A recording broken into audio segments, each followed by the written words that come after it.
Shalom, kembali lagi di program Devotion.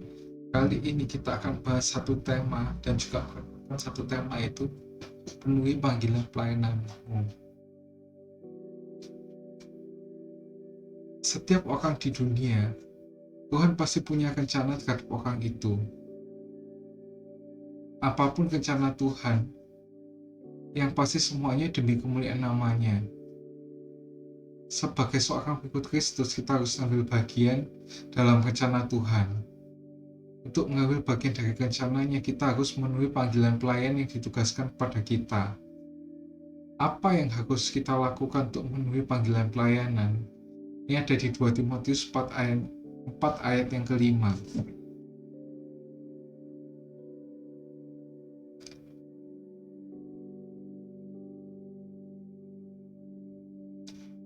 Dua Timotius 4 ayat yang kelima.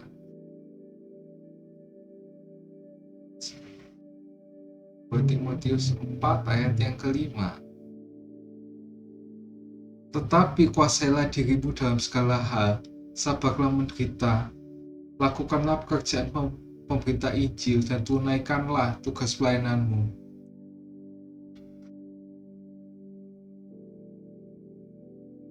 Yang pertama di sini yang ada di ayat itu tadi yaitu menguasai diri. Dunia ini adalah arena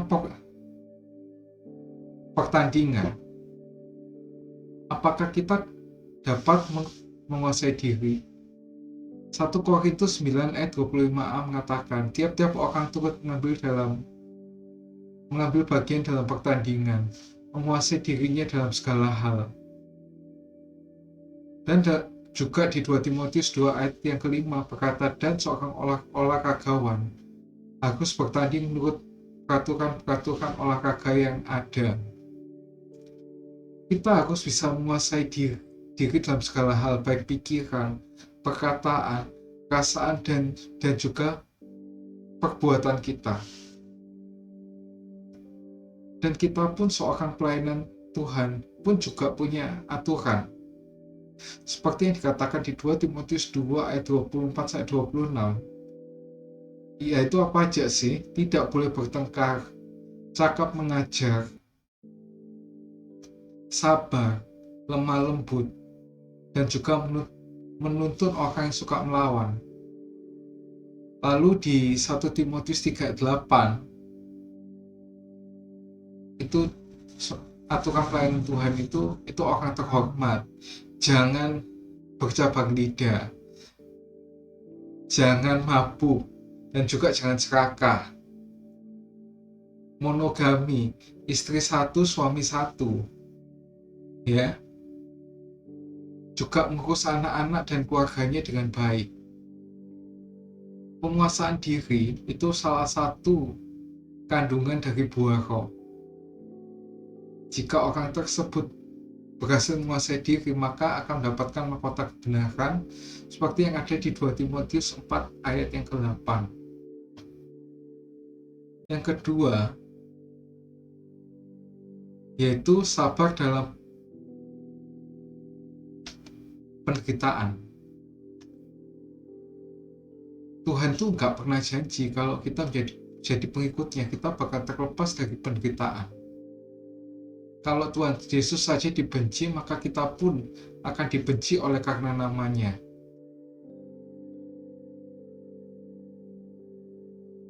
Nah, ini kenapa sih penderitaan itu harus terjadi? Yang pertama, karena kita adalah prajuritnya Tuhan, tentara-tentaranya Tuhan. Seperti ada di 2 Timotius 2 ayat yang ketiga. Kita sebagai hamba Tuhan ya harus kita menuruti aturan atau perintah dari Tuhan juga, meskipun bukan itu yang utama. Yang kedua ada di 2 Korintus 1 ayat 8-9, supaya kita menaruh kepercayaan itu cuma kepada Tuhan. Kalau kita nggak ada penderitaan, ya mungkin kita lupa sama Tuhan. Kita bisa taruh kepercayaan kita kepada yang lain. Dan yang terakhir, kenapa pemberitaan itu harus terjadi? Ada di Roma 8 ayat 17. Sebagai anak, kita tuh berhak atas janji-janji Allah, yaitu dipermuliakan pada saatnya nanti, bukan sekarang, tapi dipermuliakan pada saatnya nanti.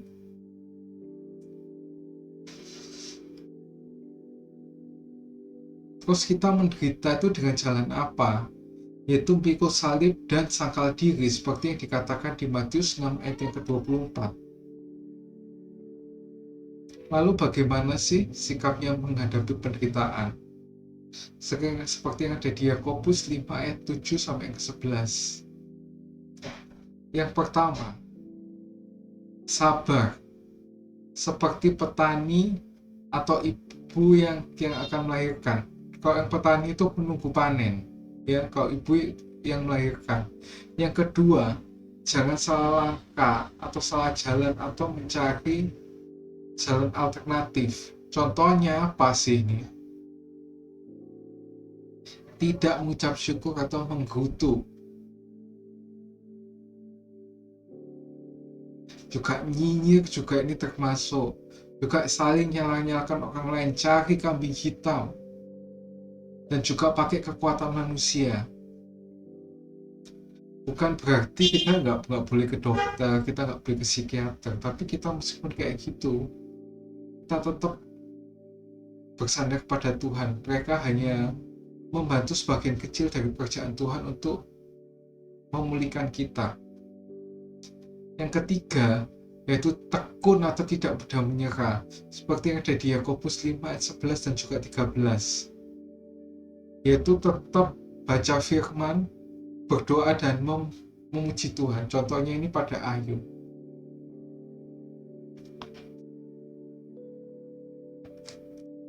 Melakukan pekerjaan pemberitaan Injil. Yang ketiga itu, dari apa yang harus dilakukan sebagai pelayanan Tuhan, yang ketiga itu melakukan pekerjaan pemberitaan Injil. Itu yang gimana sih? Yang pertama, tugas memberitakan Injil adalah semua murid Kristus, bukan hanya rasul, nabi, penginjil, gembala, atau guru. Semua orang yang percaya pada Kristus wajib menginjil, wajib hukumnya untuk menginjil, karena itu adalah perintah dari Tuhan, bukan cuma himbauan.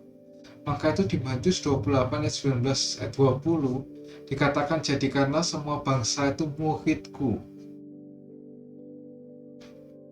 Yang kedua, kapan kita harus memberitakan Injil? Yaitu setiap waktu, baik atau tidak baik waktunya, kita harus tetap menginjil dengan perkataan dan juga perbuatan kita. Ini ada di dalam 2 Timotius 4 ayat yang kedua.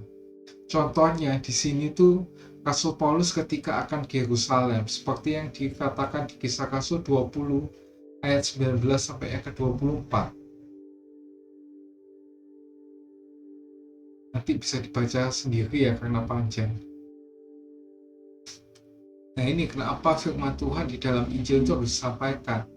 Ya karena firman Tuhan itu bisa membuat pertobatkan orang, bisa membuat orang tuh kembali ke jalan yang benar. Seperti yang dikatakan di 2 Timotius 3 ayat yang ke-16.